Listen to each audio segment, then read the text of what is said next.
welcome. I'm Nikita Turk, host of Threads of Voices, where conversation, creativity, and curiosity stitched together in unexpected and meaningful ways. Every episode brings in makers, thinkers, artists, and leaders whose work at the intersection of culture, identity, and purpose reminds us that every story is part of something bigger.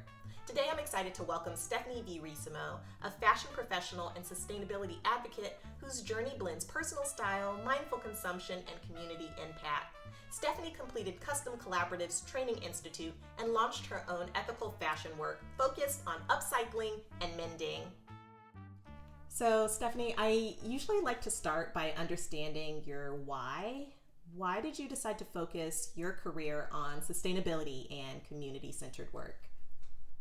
I've always loved fashion growing up, but I just never really knew what I could offer to the fashion world.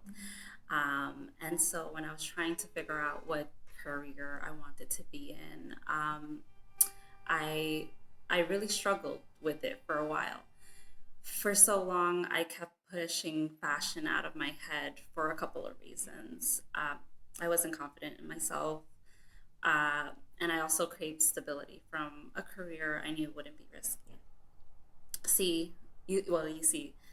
I used to really think being in fashion meant just to be a designer and really didn't know much more than that. Right.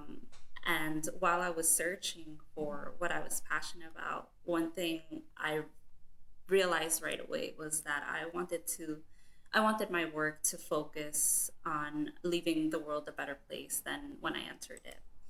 And when the pandemic hit, I got laid off of my job as a caseworker at an adult daycare. And I realized how delicate and short life was. Yeah. During lockdown, I fell victim to doom scrolling, like I think a lot of us did. Yeah, we all guilty. And I was on social media and I was getting a lot of fashion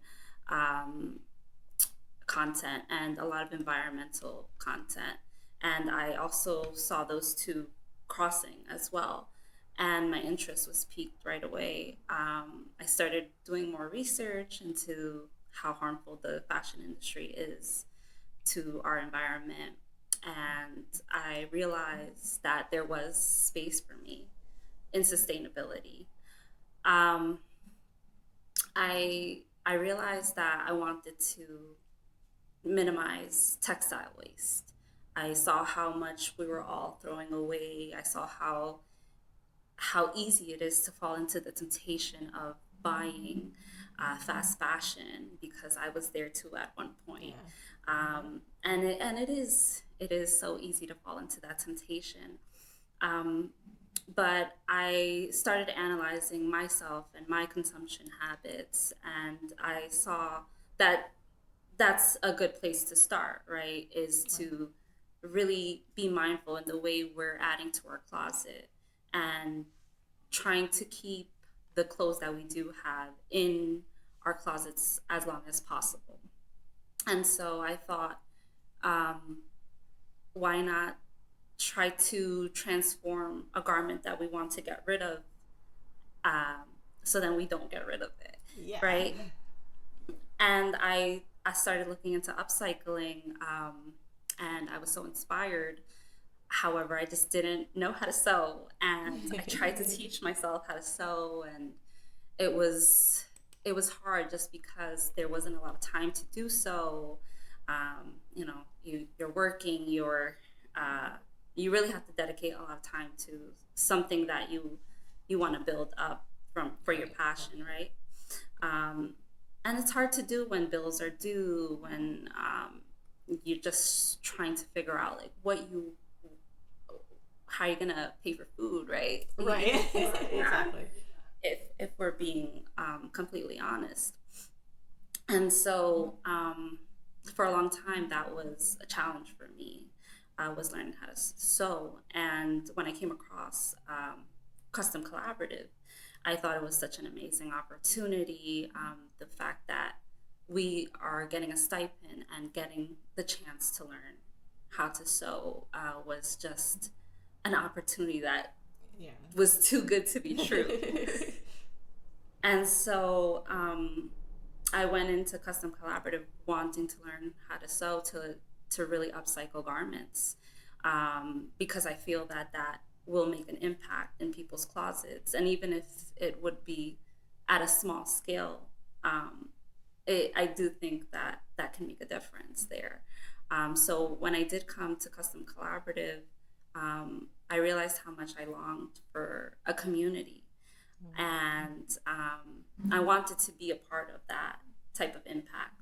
So you were talking a little bit about your experience at Custom Collaborative, and I'm curious, what was life like there as a student? And do you feel like it in any way shaped your vision for your professional and your creative future?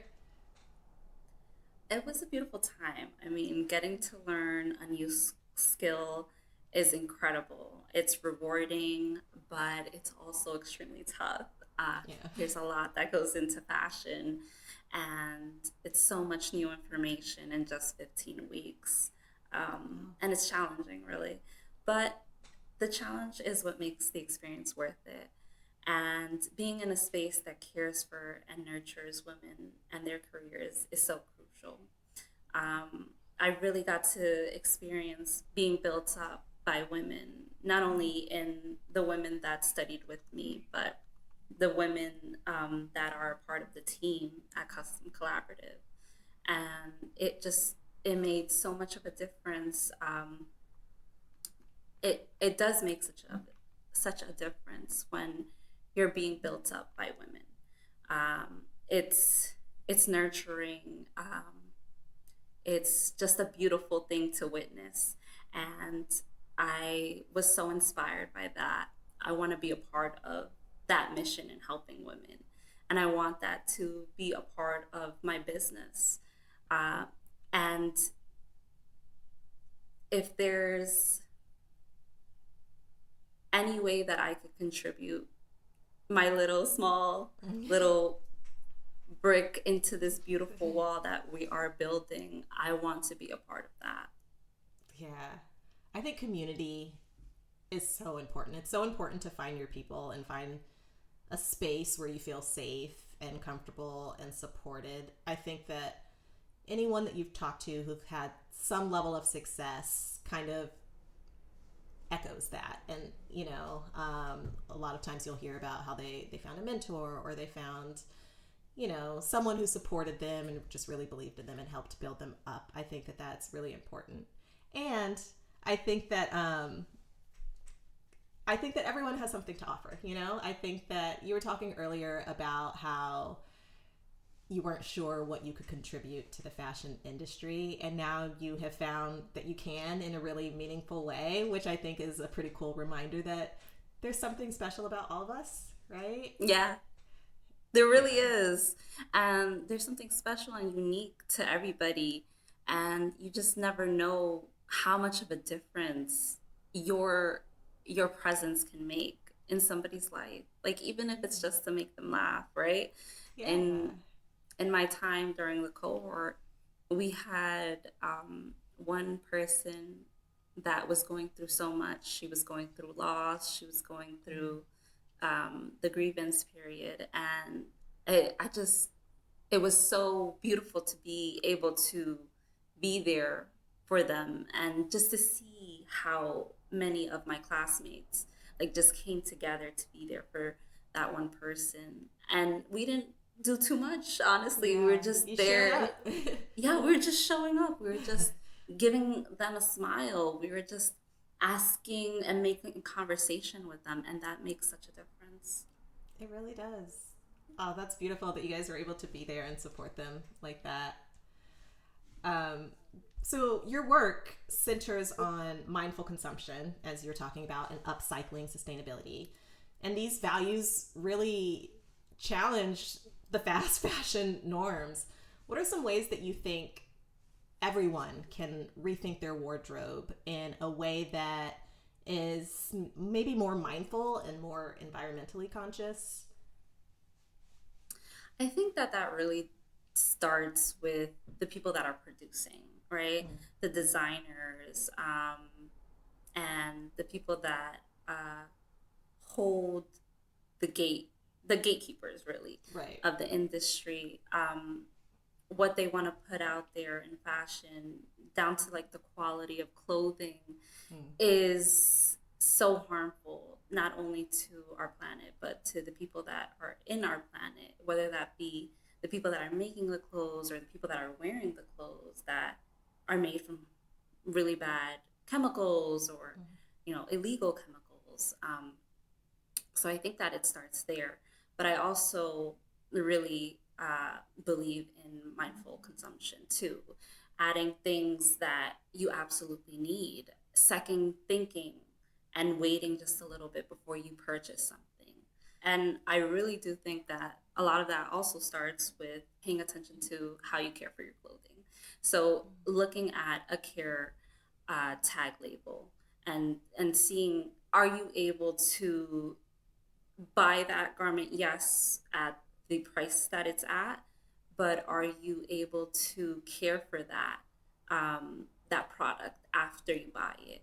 Are you able to take it to the dry cleaners if it's a dry clean only garment? Are you able to do you have time to hand wash a garment if it's just a hand wash only garment, right? Because that's the reality of it for a lot of us. The pile starts to grow. Oh, I'm gonna take this to the dry cleaners, or maybe the dry cleaner starts to add up. There's so many aspects when it comes to caring for clothing.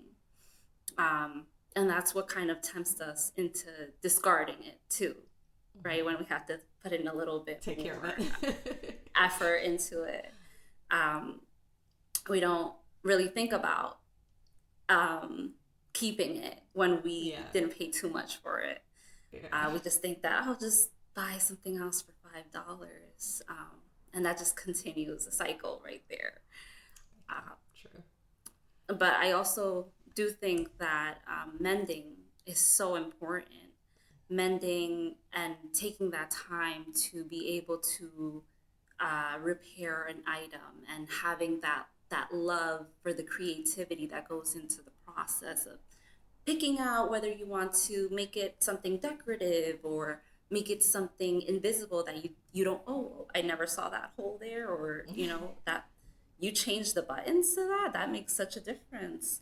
Really there's so much creativity when it comes to like altering your clothing, but I understand that that's not everybody's cup of tea either, and a lot of people don't have time for it either, right?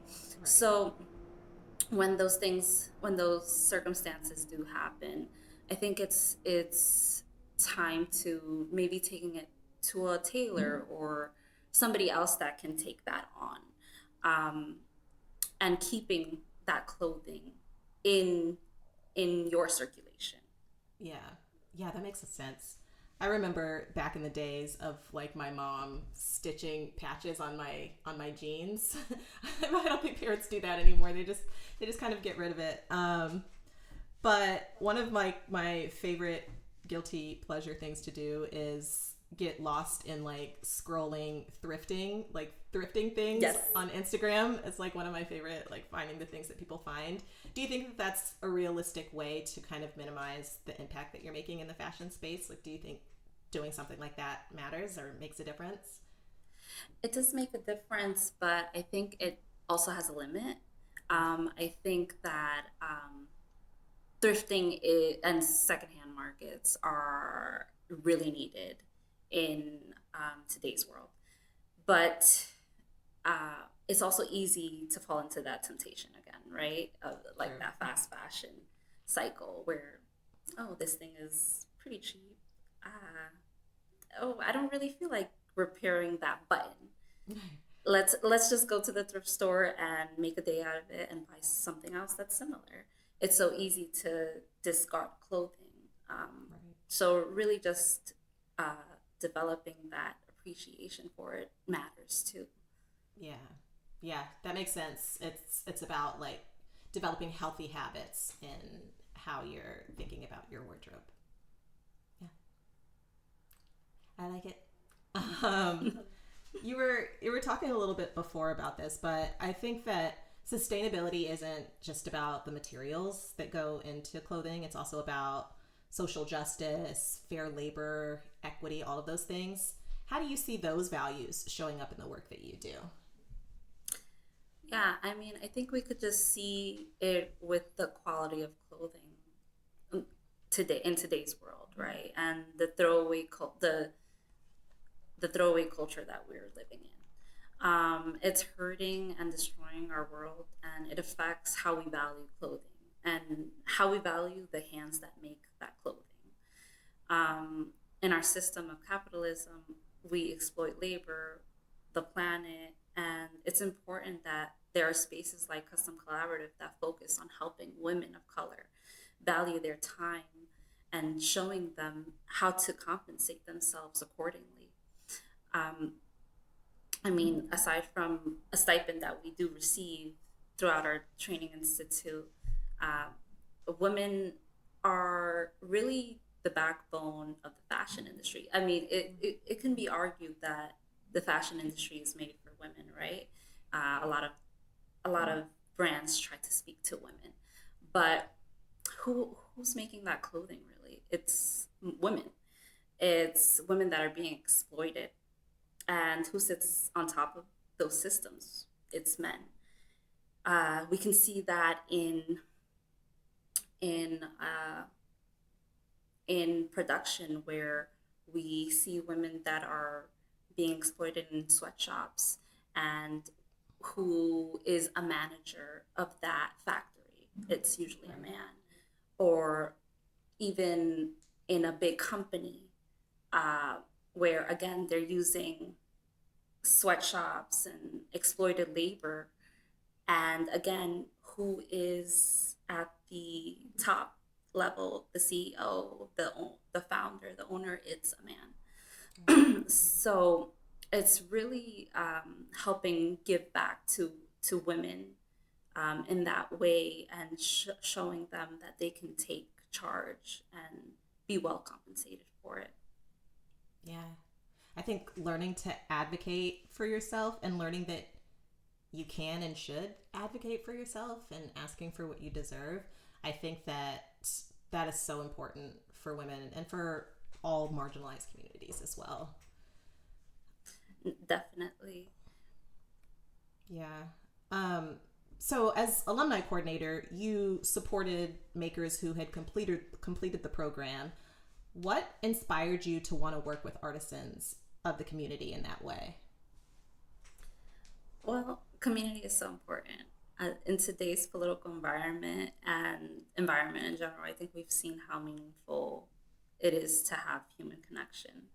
Uh, to have a safe zone in someone or in a group, it takes time to build, but great things happen when collaboration appears. I'm inspired to want to work with artisans in our community because it's inspiring to me to see creativity um, and creatives working together. I think that it's beautiful when an idea happens to somebody, but I think it's even more beautiful when that idea is a collaborated effort and that idea evolves. Yeah. Oh, so beautiful to see something come together. It is. It is beautiful, and sometimes like that collaboration pushes that idea to come to life. Yeah. So you worked at the contemporary fashion brand Fury, upcycling damaged garments. What did you learn about finding ways of bringing new life into something that's old or damaged? Well, upcycling really makes you appreciate the time and care it went into designing a garment or the lack thereof. And today's clothing is made at such a fast pace, and it's so easily discarded. My apprenticeship at Theory helped me in realizing how much of an importance the quality of fabric can be. High quality fabric makes a world of a difference when trying to resell or upcycle. It's more durable and it gives you chances for extending its life cycle.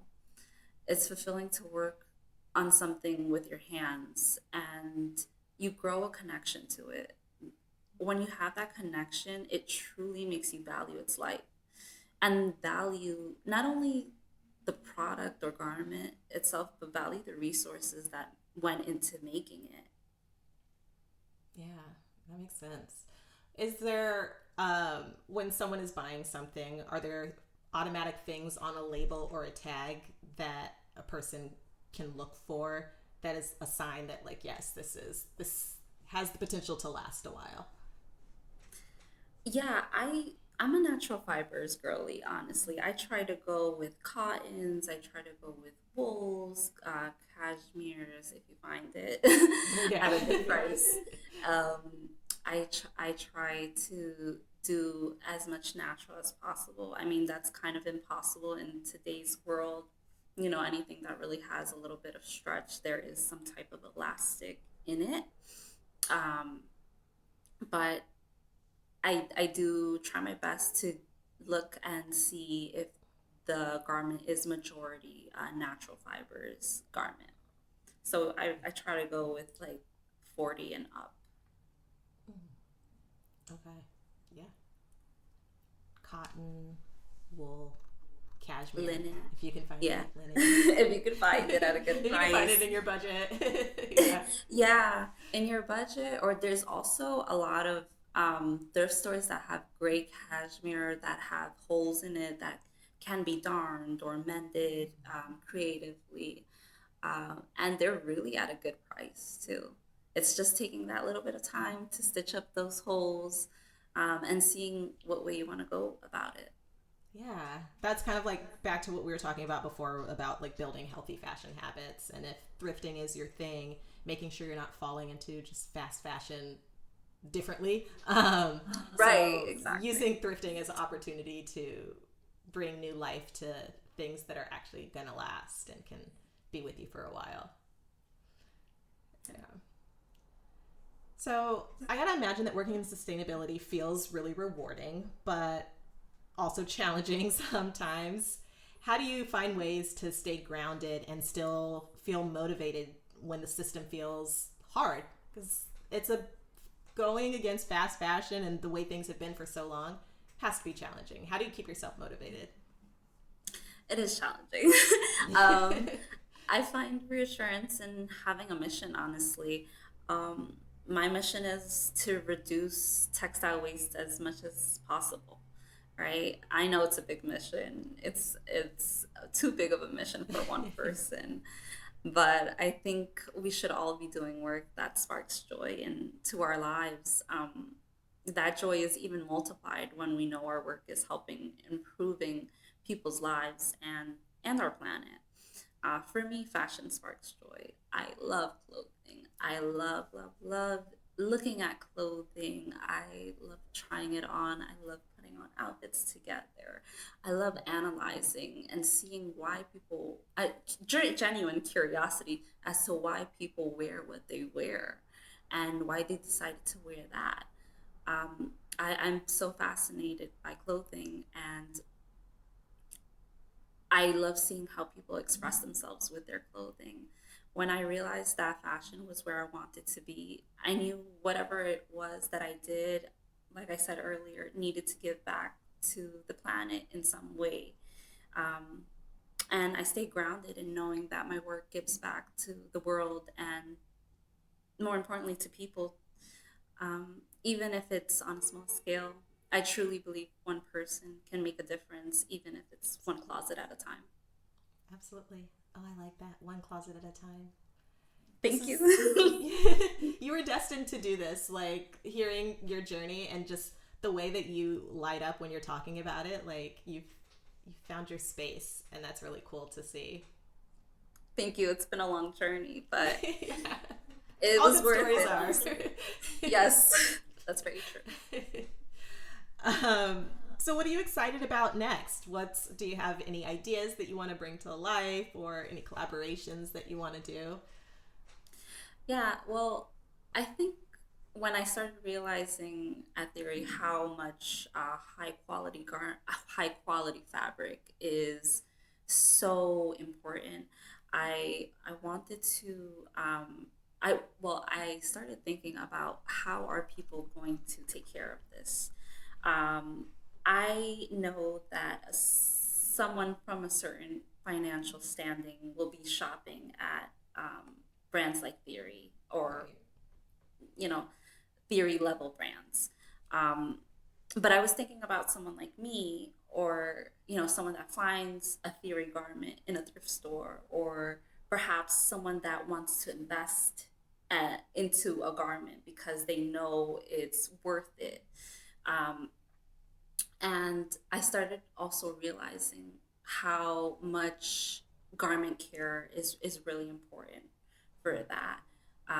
A lot of things are labeled dry clean only because the company doesn't want to risk you messing up that garment based on what they told you how to care for that garment, right? So if you accidentally put it in the wash and it's in a hot cycle and they really told you to put it in a cold cycle, they don't want to be liable for that. So they usually put dry clean only. And I completely respect dry cleaning. I know it's a very long process and it's worth it, but it's just not realistic to a lot of people.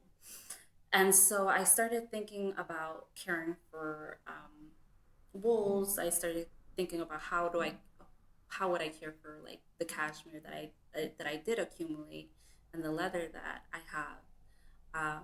And I really started looking into maintenance for them. So I found a process that works for me and works for the garment. And I want to introduce that way to my clients, but I'm also open to introducing that way to anybody because I really do think that we should all be caring for our garments in the right way. But I know not a lot of people have that time to do so. So that's where I would step in for clients like myself or any type of person that wants to bring it into their business. So I'm looking forward to really launching that to my clients, hand washing wools and cashmeres and also leather maintenance too, as well as transitioning into a seamstress role at a bespoke brand called Dara Lamb. I'm so excited to start there. Congrats, that is exciting. Thank you so much. I'm going to be learning a lot more on tailoring and how important it is, the fit of a garment. And I think that alone is so important right now because when you have something that fits you, let's say fits you flattering, right? You're more likely to wear it and you're more likely to keep it into your wardrobe. So I'm so excited about that, and I'm going to get more into pattern making and hopefully really try to put out my upcycling because right now I'm not too confident in it. So I really do appreciate what brands like Dara Lamb are doing in taking a chance in people that are passionate and have some type of knowledge in the industry but are willing to invest in them. And that's so needed right now in fashion spaces, especially as people are starting to realize how harmful fast fashion is and they want to get closer to local production. Yeah.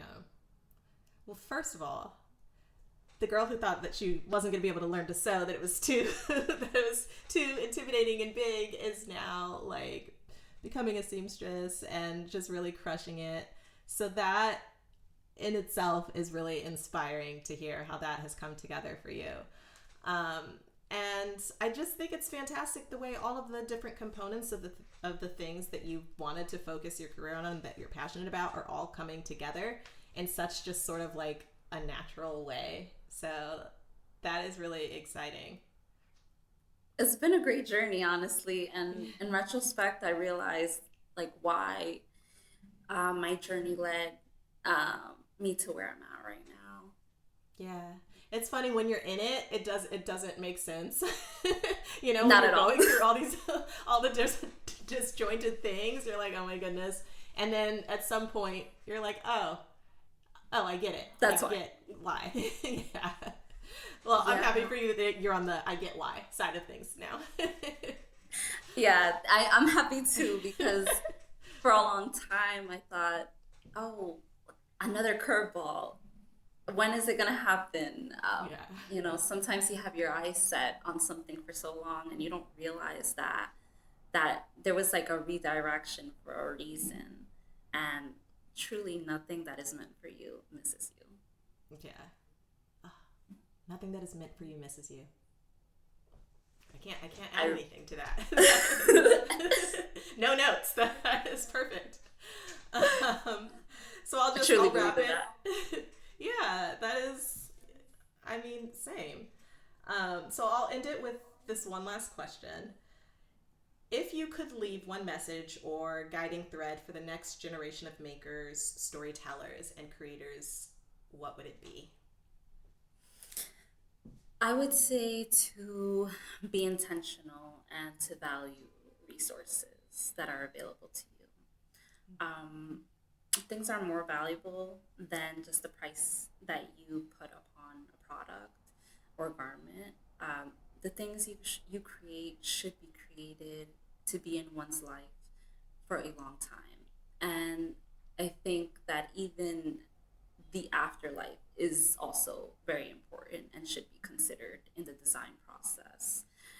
The things that we collect, they end up owning us sometimes, and we have to try to make it easier on our customers and clients when they no longer can use a product, and for them not to just discard it so easily, or to be tempted to discard it, because a lot of these resources have major horrific effects on our planet and the people on our planet, and why would we let that go to waste?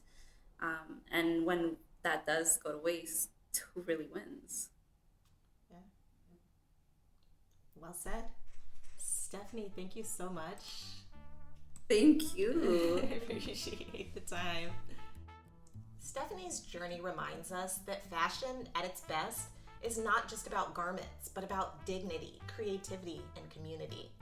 At Threads of Voices, we believe that every act of creation holds the power to reframe narratives, reimagine possibilities, and connect us more deeply to who we are and who we're becoming.